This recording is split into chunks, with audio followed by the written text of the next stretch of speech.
Finesse twins and B. You know what I'm saying? One morning, good afternoon, good evening, good night. Drop a like, drop a sub, do it now. I mean, y'all so excited. Y'all know what's going on. We here. You know what I'm saying? We got another YouTube darkest videos. I'm not gonna lie to you, bro. I've been fucking with these heavy. You know what I'm saying? Shout out Twin. I'm gonna put me on. Shout out Twin. I ain't even kidding. W Twin. But yeah, hope y'all doing good. Hope y'all had a good day. Yeah, I appreciate you and I appreciate that time. Let's go ahead and get into this video, bro. It's December 4th, 2003.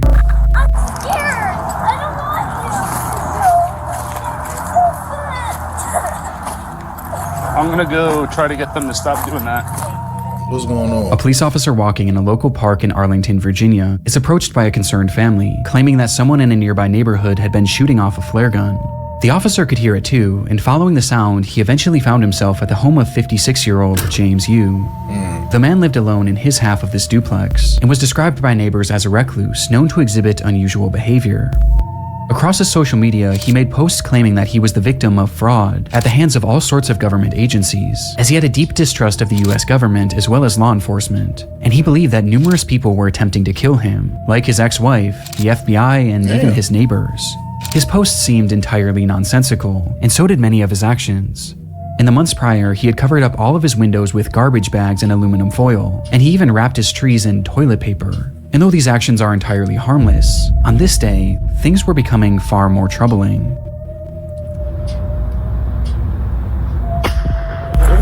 When police arrived at his home, Yu would be seen firing his flare gun out of his window and into the air, over and over again, and despite repeated attempts to get him to stop. Arlington County Police! Stop shooting the flares! Mr. Yu! He didn't let up, shooting 41 flares in the span of just 25 minutes. And he did it all with no explanation. In fact, he didn't even say a single word. Understandably, police were eager to get Yu out of his home for questioning, as at this point it wasn't obvious whether or not he was a threat. And so for hours and hours they called out to him, first asking and then demanding that he exit his home. James, Arlington Police, come to the front door with your hands up. Do it now. So they just You have your building surrounded. But still, there was no response. Growing impatient and worried that Yu might be planning something, the police would eventually bring in a specialized vehicle to bust down the door and spray the inside of the home with gas, all in an attempt to draw Yu outside. James, stay away from your front door. Stay away from your front door, James. And in response, Yu began firing once again. Only this time, he wasn't using flares.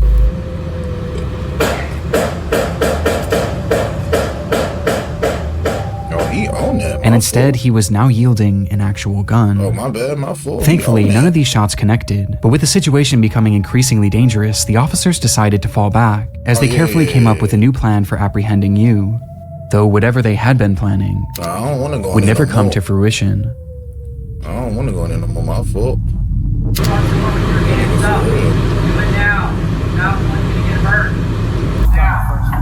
Yeah.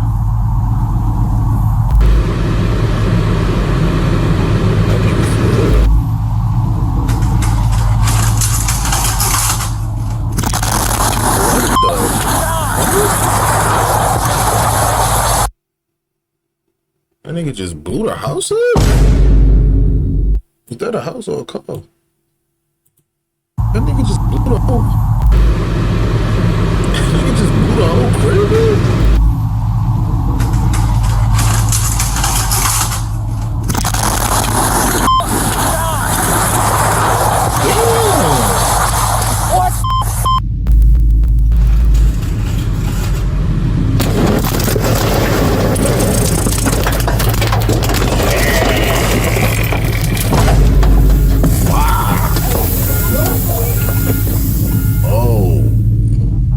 In a split second, the home was gone, as a massive explosion rang out from inside the house, reducing the entire structure to rubble.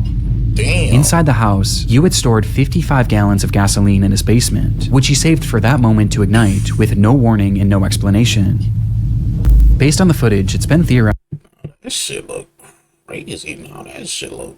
Ooh, god damn, my boy. In a split second, the home was gone, as a massive explosion rang out from inside the house, reducing the entire structure to rubble. Inside the house, Yu had stored 55 gallons of gasoline in his basement, which he saved for that moment to ignite with no warning and no explanation. What about the neighbors? Based on the footage, it's been theorized that Yu's actions were an attempt to lure police into his home so that he could then set off this explosion and take them all out along with his neighbors, as he genuinely believed that both parties were conspiring to kill him. Though somehow, when the smoke cleared, no civilians or police officers had so much as been injured. All that was found in the rubble was the remnants of a single body. That's crazy. Though for a moment, this wasn't the end of James Yu's story. Before that body could be identified, reports across social media began emerging showing that James Yu was somehow still alive. What? After the blast, comments were being made on what appeared to be Yu's YouTube channel, where he stated that this whole thing was a cover-up and that he wasn't even inside the home when the standoff started, which looking back, we never actually see him, and we also never hear his voice. Numerous posts pointing out this development would go viral and cause mass confusion about the story, which was only heightened when it was revealed that the body inside that building was in fact James Yu. Though in the end, it wasn't really as mysterious as some originally thought. As it turns out, the post showing these comments failed to realize that this wasn't actually Yu's account, and instead it had a completely different username, with the account likely having been created as nothing more than a hoax. To this day though, there are some that still believe that this was all some sort of massive cover-up, but in reality it just seems that this was the result of a man gripped by crippling paranoia and loneliness, with it all coming to a head in what has gone on to become one of YouTube's darkest Really blew videos. that bitch up. Shit.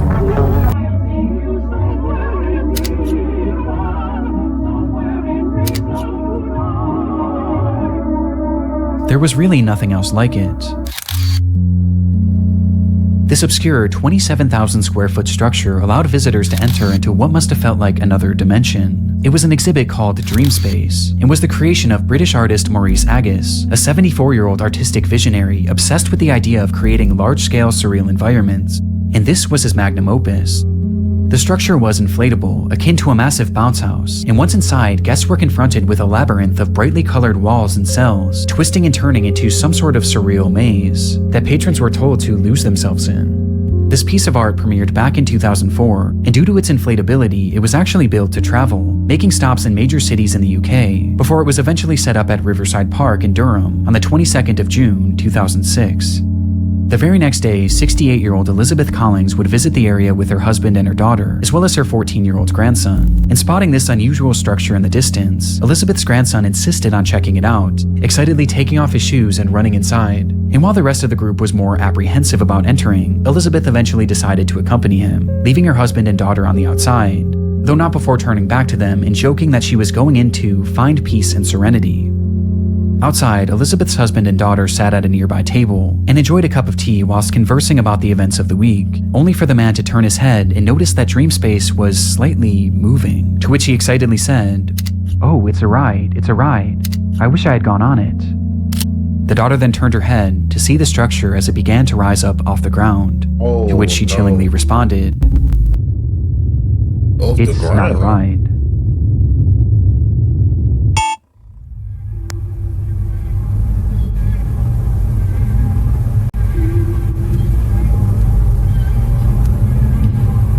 What you mean? Oh, that bitch really going up. Oh, that bitch really getting off the. Oh, that bitch really getting off the ground. Motherfucker really getting off the ground. Oh, I thought that bitch was. Damn. Not a ride. I thought it was just finna do a little lift up, a little, little bounce. That shit got the flipping.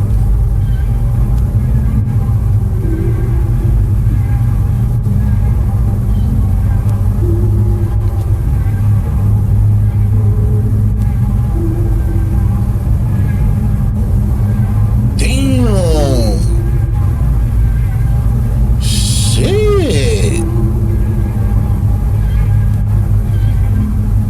That bitch folded up? Oh, and that bitch rolling around. In that moment, Dream Space had snapped from its moorings and was blown into the air by a massive gust of wind. Agus just so happened to be standing at the entrance as it began to shift, and noticing what was happening, he grabbed on as he desperately tried to hold down his entire life's work. Though clearly this was of no use, and after being lifted in the air, his grip failed, sending him falling back to the ground below where he lay staring up at his creation that was now flying 30 feet above him.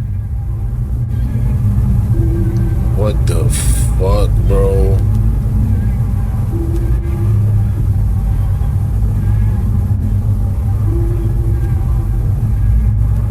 That shit is crazy. That shit like a... Inside, there were as many as 30 dream. people who were now being thrashed around this giant inflatable structure in a scene that I truly can't even imagine. The claustrophobia of it, the dizzying colors, the screams. It's genuinely one of the most horrific scenarios I've ever heard. The inflatable structure was airborne for well over a minute, folding into itself before finally crashing back down into a parking lot, leaving behind what was described by witnesses as a field of bodies. Worst of all, the majority of those in attendance were families with small children, with one 7-year-old girl recounting her experience saying, "It was very scary and people were screaming. I saw a lady clinging on and then falling out, and then she was lying on her back with people around her. I think she died." This lady was most likely 68-year-old Elizabeth Collings, who had been ejected from the structure when it was in the air, with her injuries being catastrophic and unsurvivable. Wow. Of all the others now sprawled throughout this field of grass, most were left injured but thankfully not in serious condition, though this wasn't the case for 38-year-old Claire Fromage, who had been inside during the accident with her 2 children, and despite her kids surviving, she was sadly not so lucky, with Claire and Elizabeth being the sole fatalities of the incident. The video is terrifying, and though it's easy to say that this could have been so much worse, considering how many people were in dream space at the time, the consequences were still catastrophic, as it devastated 2 families and likely left many others at the scene traumatized for life, especially the young children. But how could this have happened?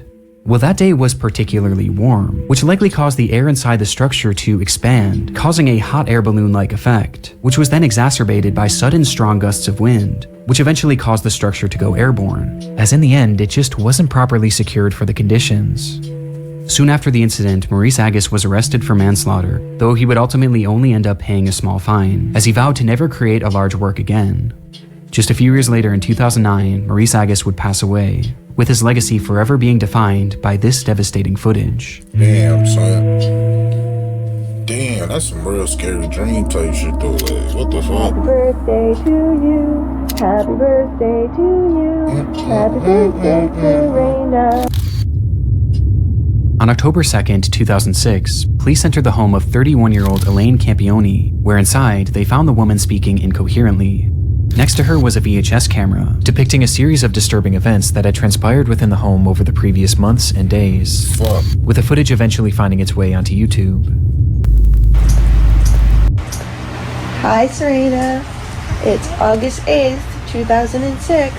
Happy birthday to you. Happy birthday to you. The tape starts with Elaine pointing her new camera at her daughter Serena. It was her 3rd birthday, and to celebrate, Elaine had left a brand new bike in the living room. Don't tell me she did what I think she did, son. Don't What tell me is that, it? son. It's a bike. Don't tell me. Days Mom later, do the some footage of that continues, showing Serena once again as Elaine asks, How does Mama love you? This much. Oh, I love you more than that. How much does Mama love you?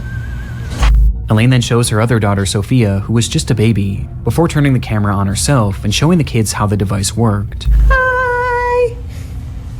See how the camcorder works? Look. Yeah, it's a farmer. Look. Hi.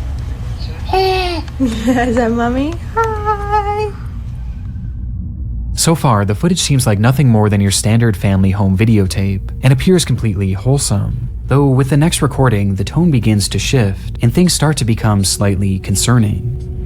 This is a deplorable, horrible, messy, filthy apartment that supposedly my 2 children and I live in, and it's just a horrible, horrible mess. Yeah. I think Diego Campione is totally in the wrong, and I hope he burns in hell for all his sins. The same as Leonardo. As Elaine shows the camera her home, she begins joking about how they are living in deplorable conditions, before randomly calling out 2 men who she says she hopes burn in hell. all while her children are in the same room. She starts to grow more and more agitated. All I wanted to do was take care of my 2 little girls and live happily ever after the 3 years of physical, emotional, and mental abuse that I endured tremendously by Leonardo Campioni, and then the past year from Anna and Diego Campioni, the mental and emotional abuse. Outright saying that she was abused by a man named Leonard Campioni, who happened to be her ex-husband and the father of these children. And she goes on from there, with each moment clearly making the kids more and more anxious. And I want justice to my family for what they have all done to us. I cried out for help. They should have charged him for the assaults he did to me. Eventually causing Elaine to snap out of it and stop the camera. And my poor 3-year-old, I did everything to protect. And what are you saying, Sophia? What do you want? The video then skips forward once more, with this footage being taken just days before the police were called, showing Serena coloring on the floor as Elaine asks, Who loves ya? Mommy. Who loves you the most? That much? Oh, I think I love you more than that. The scene that unfolds next was recorded on that very same night, just hours later.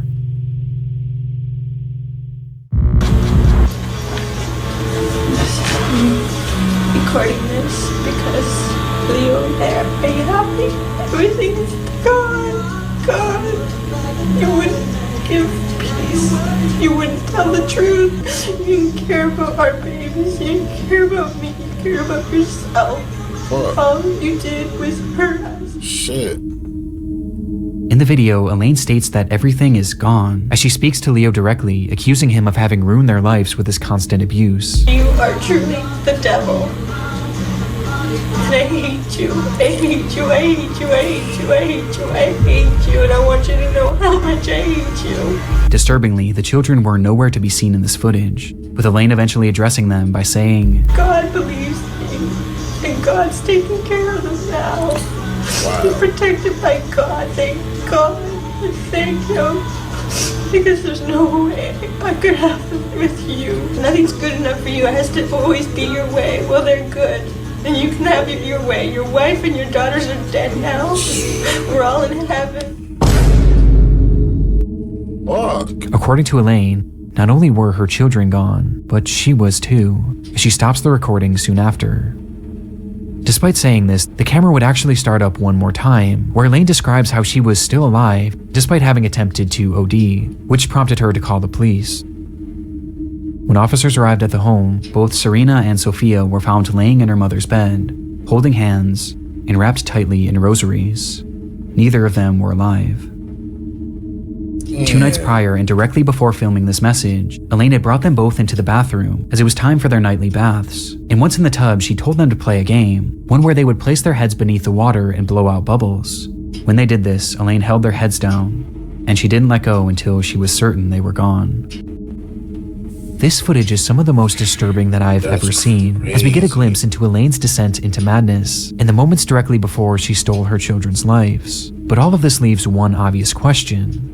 Why? Well, it was noted during her investigation that the abuse she alleged from her ex-husband Leo seemed to be very real and well documented over the years, leading to Leo not being able to see his children for over a year, with this causing the two to separate, which is when Elaine's mind began to deteriorate. She began believing that people were following her and were going to kill her, with this fear of people eventually shifting to a fear of aliens, as she claimed to have seen them on numerous occasions, believing they were following her. Because of this fear, she refused to let her children out of her sight, not even allowing her own parents to look after them, causing her to become so attached to these children that she genuinely began to believe that they were all one entity, which made things incredibly concerning when she became suicidal and eventually attempted to take her own life.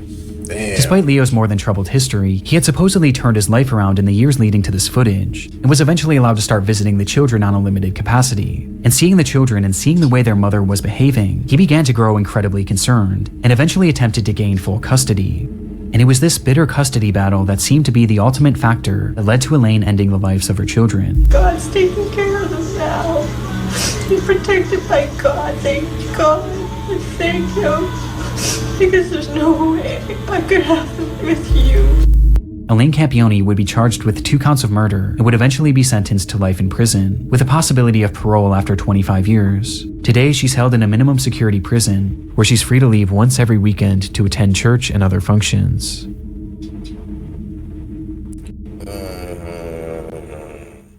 That shit is crazy. Man. Let's see.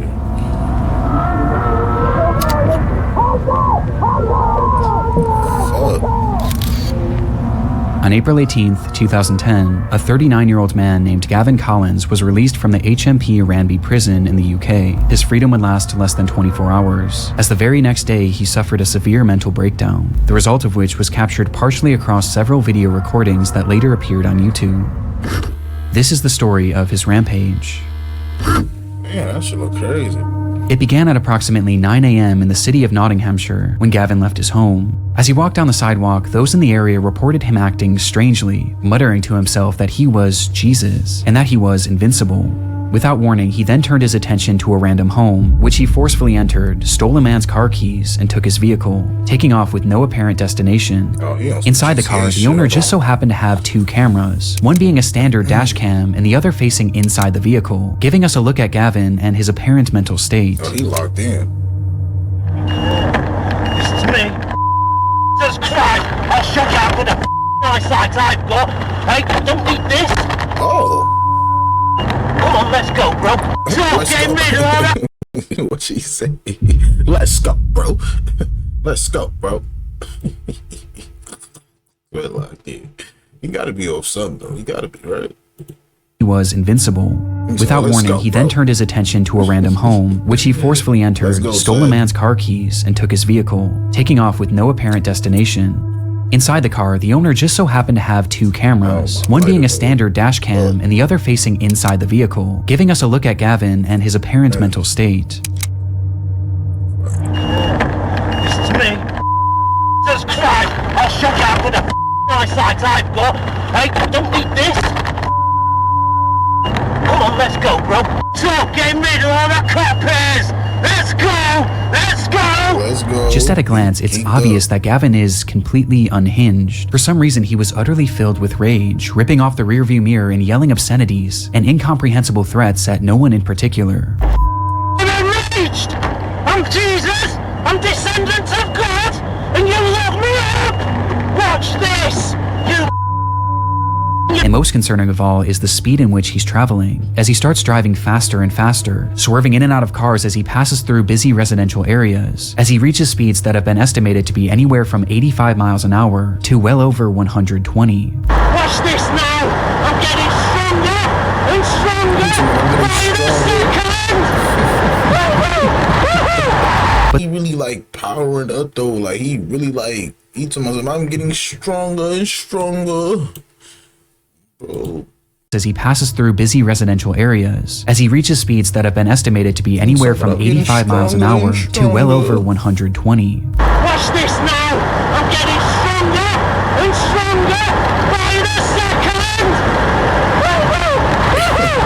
But somehow, despite countless close calls, every time he avoids collision. At least for the time being.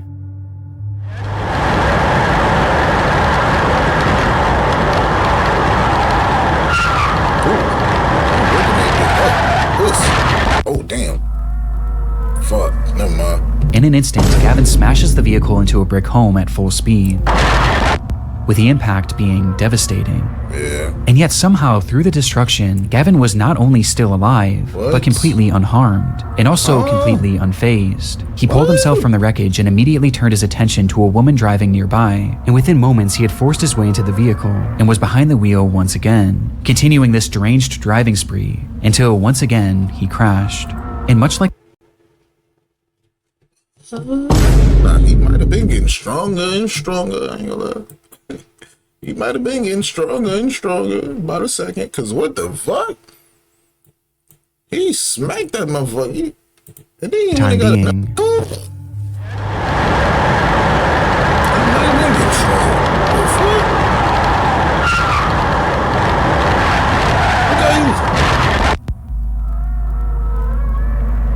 in an instant, Gavin smashes the vehicle into a brick home at full speed, with the impact being devastating.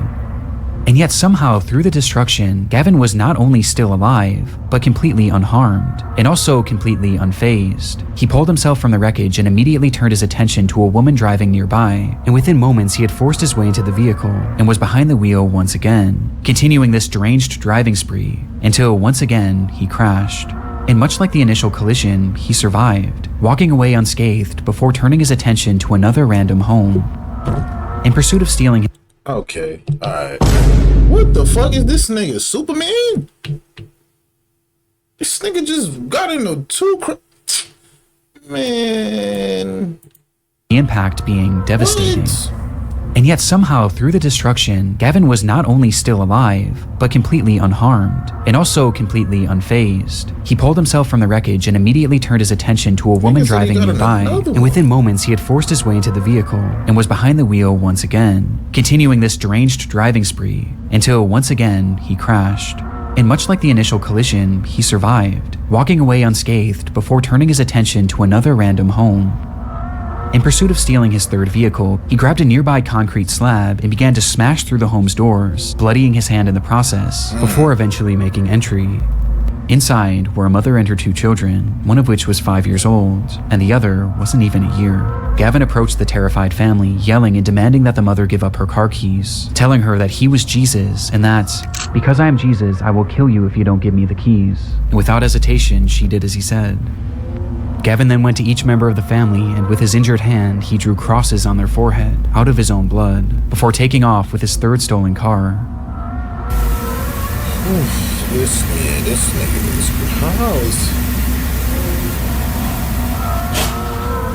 Once again, Gavin was driving manically, though this time he was even more reckless, crashing into a brick wall and then a cop car, Man, before setting his sights on a pedestrian. And why do they all got little cars? While speeding through a neighborhood, Gavin would see a man standing innocently near a bus stop, and for whatever reason, the sight of this man enraged him, causing Gavin to slam on the brakes and reverse the vehicle, stepping on the gas as hard as he could, and crashing directly into him, leaving him lying there with devastating injuries. Gavin quickly exited the vehicle and found the man lying motionless on the ground, prompting him to shout, "I've killed him. I've killed the devil." Minutes later, Gavin would crash yet another car into yet another home, though this time the police weren't far behind. Nah, this shit is crazy. This nigga been at it for a minute.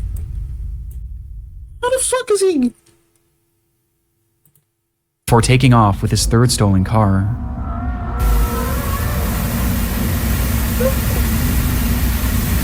So this nigga had time to put crosses on their heads and all type of shit? Once again, Gavin was driving manically, though this time he was even more reckless, crashing into a brick wall and then a cop car, before setting his sights on a pedestrian. What the fuck? While speeding through a neighborhood, Gavin would see a man standing innocently near a bus stop, and for whatever reason, the sight of this man enraged him, causing Gavin to slam on the brakes and reverse the vehicle, stepping on the gas as hard as he could, and crashing directly into him, leaving him lying there with devastating injuries. Gavin quickly exited the vehicle and found the man lying motionless on the ground, prompting him to shout, "I've killed him. I've killed the devil." Minutes later, Gavin would crash yet another car into yet another home, though this time the police weren't far behind.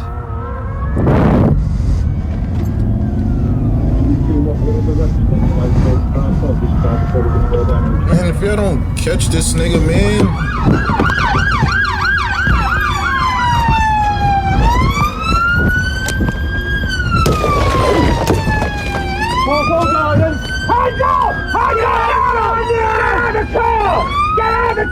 This way. This way. Get him out.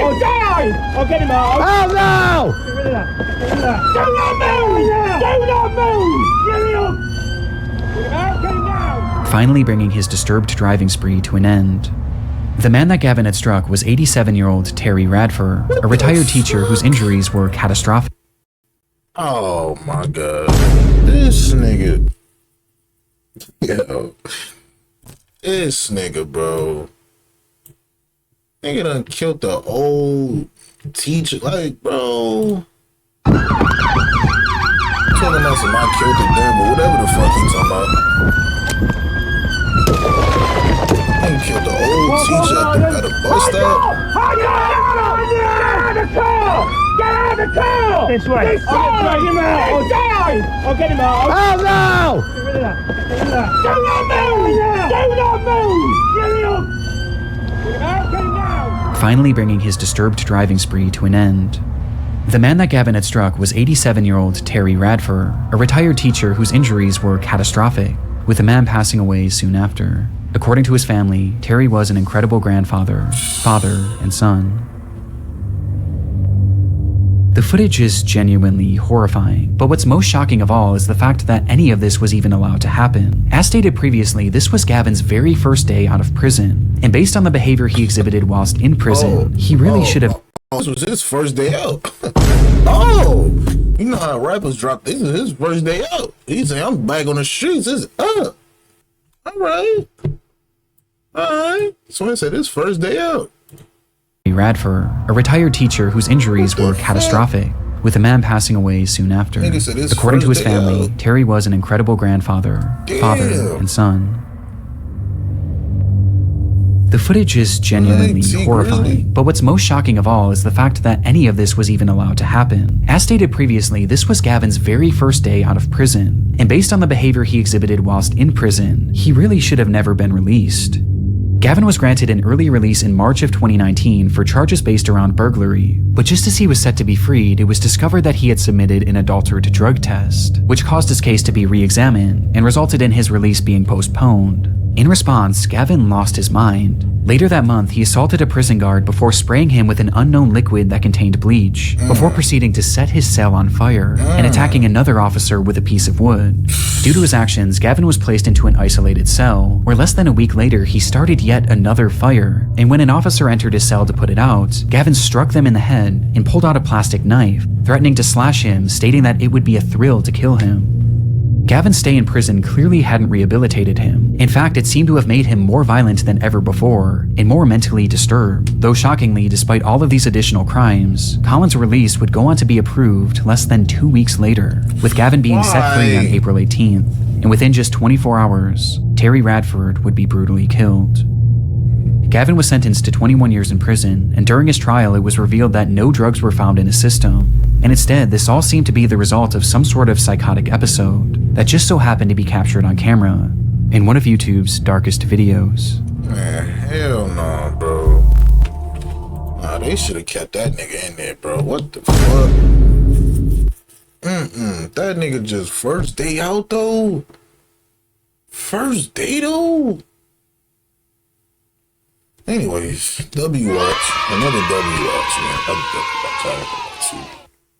Let me know what other ones y'all want me to watch next, man. Drop a like, drop a sub. Peace to everybody in this video. I appreciate y'all, you know what I'm saying? I've been going crazy on these videos, I ain't gonna lie to you. I do appreciate you. I appreciate that. So that's why I upload every day for you. You know what I'm saying? No bullshit. But anyways, let me know if y'all want another one of these tonight. You know what I'm saying? If y'all want another one of these tonight, I'll drop another one tonight.